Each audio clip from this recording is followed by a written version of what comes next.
going on, Reef Builders? I am Jake Adams, and I am thrilled to be back at my house to do some work on my home reef tank. As you know, I've been working on the studio quite a lot, and it's a lot of dry work and building, and there's just not enough corals. But when I get home, there's just a boatload of corals.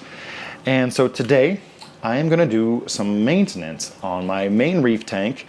Not really because it needs it. Somehow this tank has stayed like really clean while I've kind of neglected it, and the corals are doing great. And so today's maintenance is more about keeping it that way, but also I am going to very soon be installing the brand new Nero 5 pump from Aqualumination. So the reason I really want to do a water change is not to remove nutrients. It's because for, I don't know, 2 years, this tank has been running exclusively with MP10s in specific places. So the detritus is also built up in specific places. So when I put some new pumps on this tank with different flow patterns and in different parts of the tank, it's going to kick up some of that detritus, and we definitely don't want that. So I am just going to walk you guys through just kind of a general maintenance routine. Right now you can see the tank is waking up. There's a few corals in there, don't you think? And man, it's actually kind of been really impressive how quickly some of these have grown. And I'm actually going to take a bunch of corals out of here. Not a bunch, but a lot of the kind of extra corals that I have on magnets on the back. I'm going to take those guys out, and I think that's really going to help me out here, because one of the biggest challenges I've had with this tank has been really just kind of keeping up with the mineral demands. When I was running Kalkwasser, the calcium and alkalinity demands were just so freaking high, and I just couldn't keep up. I'd add like a liter of buffer every week to 10 days just to barely keep it at 6, and that's because the pH was so high. So if you came to my talk at Reefpalooza last weekend, you'll know that I am a stickler for the 3 most important parameters in a reef aquarium, and that is salinity, which is the measure of everything, temperature, which is the speed of everything, and pH, which really is the main important thing that drives everything home. But today, I'm also going to test calcium, alkalinity, and magnesium, because those are pretty standard. And let me show you what I use primarily for monitoring from day to day. So this is the Milwaukee Instruments DL Black box. It's early morning, as you can see, so the pH is down to 8. My ORP is really kind of high, and the temperature stays pretty well in line at 79 degrees. And the other 3 that I need to test is salinity, and I'm going to be using my trusty Hanna digital tabletop refractometer. And then at home, I use the Salifert line of test kits. So I don't test the water on this tank very often, because I can really look at the corals and have intuition about what it's going to be, but it's taken years, so don't try that at home. But one game I do really like to play is I like to guess what I think my parameters are at before I test, and over time it's helped to kind of give me some feedback to my intuition of what I think the levels are. Again, this is like, it takes years and years of observation of the corals and the tanks and the dosing to figure this out. But one of the things that I do is I look at the tank, and I can see corals are growing really well. All the acros have very well-defined tips, and especially the Montiporas, like this length-side cap right here, is doing really well. So that tells me 2 things. One, nothing is low. I also look at my dosing containers to see how much has been dosed, because these are not like super duper accurate. So I've done this before. I've played this game before. That's why I'm comfortable sharing this little pleasantry with you. So I can't keep the alkalinity up in this tank. I already know that's probably going to be about 6. And I'm not worried about it, because the acros grow really fast, all the stonies grow really fast, and I know I'm dosing buffer to the tank every single day. So I'm guessing the alkalinity is going to be about 6. Magnesium, the Montiporas look great. So the magnesium is probably going to be, I'm going to say right, it's going to be above 1350. And then the calcium, you know what? I think I've been staying on top of it pretty good. I'm just going to pick a more random number. So we're going to go 460. So 460 calcium, alkalinity of 60 kH, and above 1350 for the magnesium. So let's go ahead and test these basic parameters and see what we got.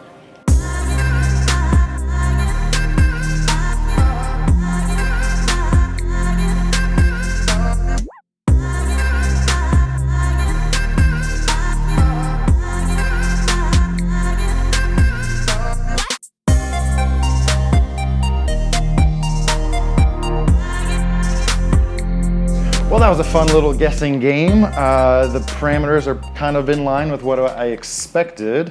But sometimes, man, my alkalinity is comically low.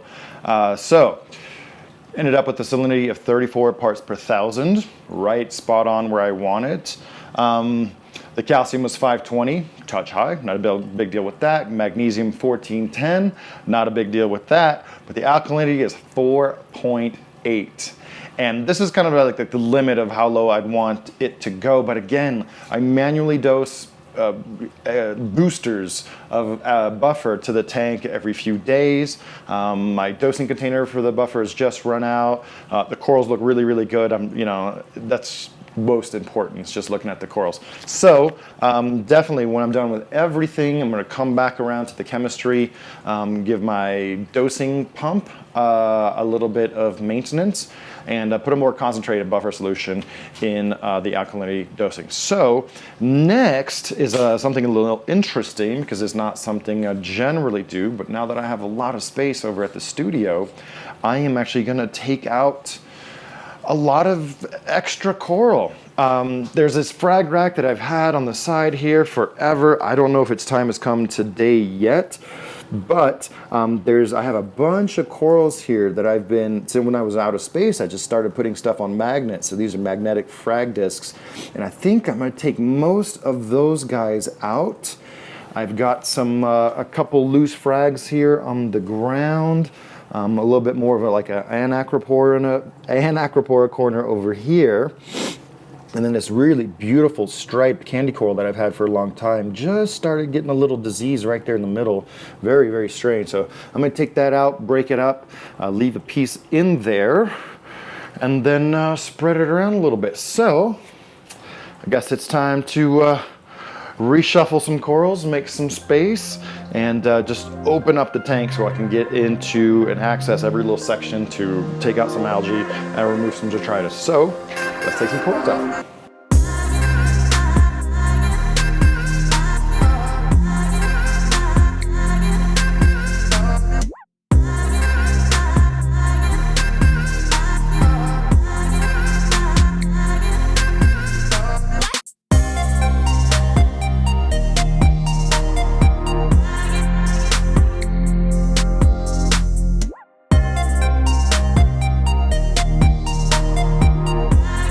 So that was a very fun challenge, because as much as I love the magnetic frag discs, when they're really fresh, the ceramic, there's a reaction in seawater. If you put them straight on the glass, they kind of tend to bond. As you can see, I actually had to kind of manually work off some of these guys that I had here on the back.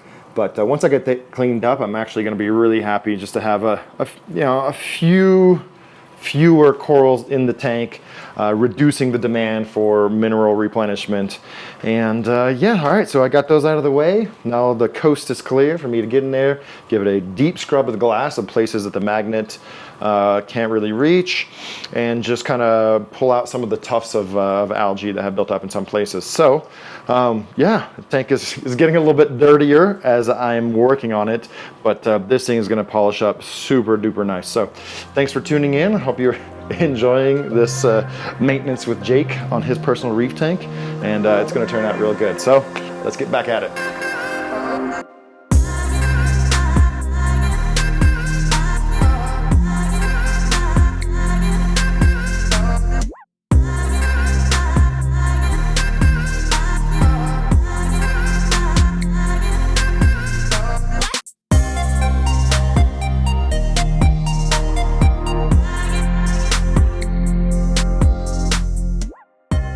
All right, so what I did there was just manually remove some of the kind of persistent turf algae that just tend to build up in places where the tangs and the urchins can't get to, or the snails can't get to. So I've manually removed those. And something that actually is really good to do in times like this, when you're kicking up all the funk, is you can easily see the slime trails of the vermitids, because this is when they kind of come out and start filter feeding. So you can see one right there. I think I just discovered one right there at the base of that coral. And vermitids are really easy to remove, especially if you stay on top of it. So I am going to just gonna go ahead and mutilate. Whoa. I'm gonna go ahead and mutilate, remove those vermitid snails from the tank, because I think I'm only down to like 2 or 3, so that'd be really great if I could get rid of them completely. And then I think what's next is, yeah, I think we're fully prepped now to do a water change. And again, the water change is not for nutrient control, it's more just to remove detritus, remove unwanted debris, and just kind of clear it up and get rid of all the things that could float before I put some new pumps on there. And I have to say, it's a little bit self-conscious about my Reef, because I haven't really shown it to you in great shape, and so showing it to you like while I'm doing maintenance on it is a little bit different. But I know that the tank is it was amazing before I started messing with it. It's gonna be amazing as soon as I'm done, or a little bit after I'm done once it clears up, and it's just gonna look a lot better. So now it's time to do the actual siphoning of the funk, and then we'll wrap it up with some basic aquarium maintenance. So let's do that.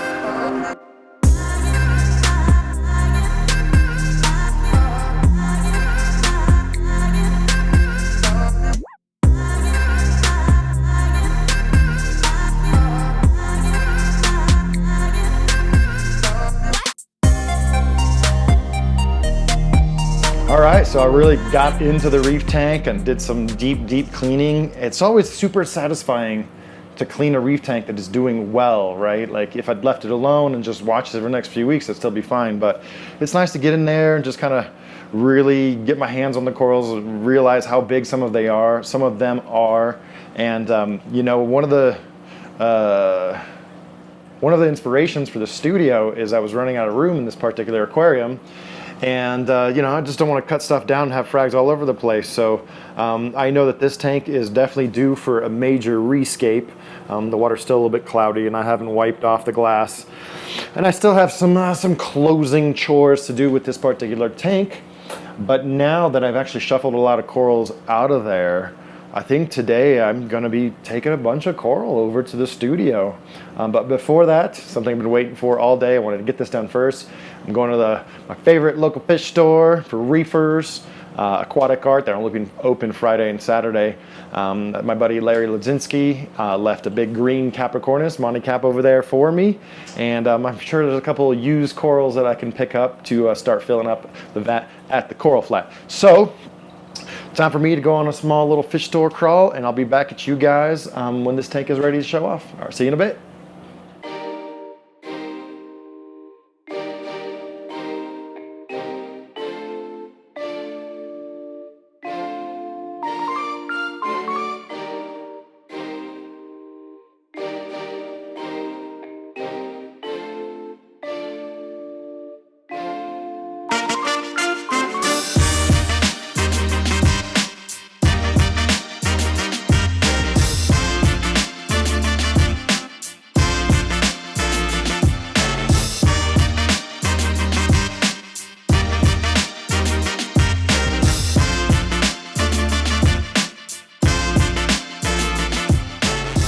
Okay, so it's been a couple days since the water change and all the aquarium maintenance, and the tank is looking so good. Man, it really feels like a breath of fresh air to get all those corals off the back here, get those frags rack off, and now I can finally enjoy this tank as it was designed from 3 different angles. That is actually one of my favorite parts of having a cube reef, because you know, you have this front on look here. When I come down the stairs, I get to see this side. Again, a nice little field and hill of corals. And then right when I come in the door, I've got this side. So it's only a 2-foot cube, but technically I've got 6 long feet of viewing area. And you know, I would say that the tank is looking pretty sharp. Let me tell you what I did besides what I showed you. So off camera, I cleaned the protein skimmer. That's not very fun. Cleared the venturi. I always clear the venturi almost every other time I clean the skimmer, just to make sure I get as much air in there as possible. Cleaned kind of a basic filter sponge that's in the sump. replace the GFO just a little bit, just to keep it coasting and clean.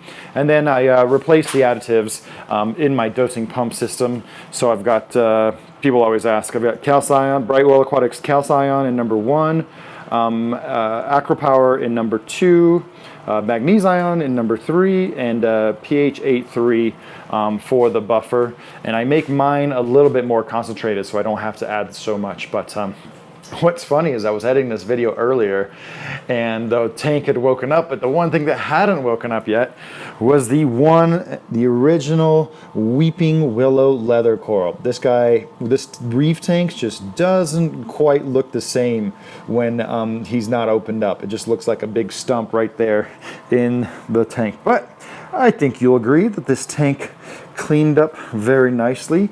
Got rid of most of the detritus there in between the rocks. I'm still quite not super sure what I'm doing with this big old Langside cap, but it looks good from both angles. So I glued it to a Brightwell BioBlock right there, just kind of get it to the right level for the aquascape. But for now, man, I am just really thrilled to have some breathing room and a little bit more of a berth when it comes to the mineral demands of this particular tank. So I think what I'll do is I'm going to do another video where I install the Nero 5 pumps on here. These are going to be the first radically new pumps I've put on this tank since it started.